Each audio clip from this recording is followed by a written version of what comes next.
বন্ধুরা এটা কে বলো তো? বন্ধুরা চিনে থাকলে তোমরা কিন্তু প্রথমে কমেন্ট করে দাও। হ্যাঁ বন্ধুরা, যারা যারা চিনে ফেলেছো, এটা কিন্তু মিথি। যেই মিথি এখন ফেমাস যে হচ্ছে, যে সবাইকে এখন স্ট্রাইক দিয়ে দিয়ে সবার চ্যানেল বন্ধ করে দিচ্ছে, সেই মিঠিরই দাদা। তার কিছুদিন আগে কিন্তু ডিভোর্স হয়েছিল। সেই ডিভোর্সের কিছুদিন যেতে না যেতে সে কিন্তু আবার বিয়ে করেছে। মেন কারণটা কি সেটাই তোমাদের বলবো আজকে। হ্যালো বন্ধুরা, welcome back to my channel. বন্ধুরা, এই যে তোমাদের যে ভিডিও ক্লিপটা দেখালাম, এটা হলো মিথির দাদা, যার কিছুদিন আগে কিন্তু ডিভোর্স। আমরা ডিভোর্সের কথা সবাই শুনেছি, কিন্তু সে কিন্তু আবার এই যে বিয়ে করছে। বিয়ের ভিডিওটা তোমাদের ছোট ক্লিপ দেখালাম, এরপরে বড় ভিডিও তোমাদের দেব। তার আগে বলতে চাই যে তার কিন্তু ডিভোর্স হয়ে গেছিলো। ডিভোর্স হতে না হতে কিছুদিন আগে কিন্তু, মানে কিছুদিন আগে রিসেন্টলি তার ডিভোর্স হয়েছে। আর এখন শুনতে পাচ্ছি সে বিয়ে করেছে, তার বিয়ের ভিডিও আসলো। তো এত তাড়াতাড়ি সে তুলিকাকে ভুলে গেল, এত তাড়াতাড়ি সে বিয়ে করে নিল, এর পিছনে কারণটা কি সেটা সব কিছু তোমাদের বলবো। আগে তোমরা ভিডিওটা দেখো। যারা যারা ভিডিও এখনও দেখোনি, যারা ভাবছো যে এটা ফেক, মানে এটা শুটিং করছে বা কিছু, তারা কিন্তু দেখো পুরো সম্পূর্ণ ভিডিওটা তোমাদেরকে আমি দিলাম। তারপরে শেষে আমি তোমাদের সাথে কথা বলছি।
বন্ধুরা, তোমাদেরকে আমি সম্পূর্ণ ভিডিওটি দেখিয়ে দিলাম। তো এবারও যারা মানে মিথির দিকে আছে, যারা ওদের ফ্যান, তারা সবাই বলছিল যে এটা ফেক নিউজ, এটা এমন ছড়ানো হচ্ছে এআই বা অনেক কিছু। তো তোমরা ভিডিওটা দেখেছো, তোমরা এবার কি বলবে?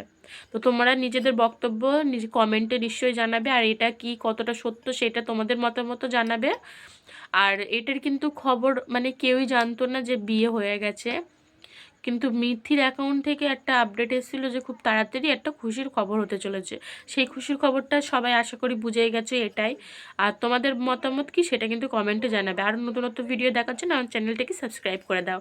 আরও তোমরা এই মিথি এদের বিষয়ে আরও সব কিছু জানতে হলে আমার চ্যানেলে থাকো, আমি সব পরপর তোমাদের আপডেট দিয়ে দেবো।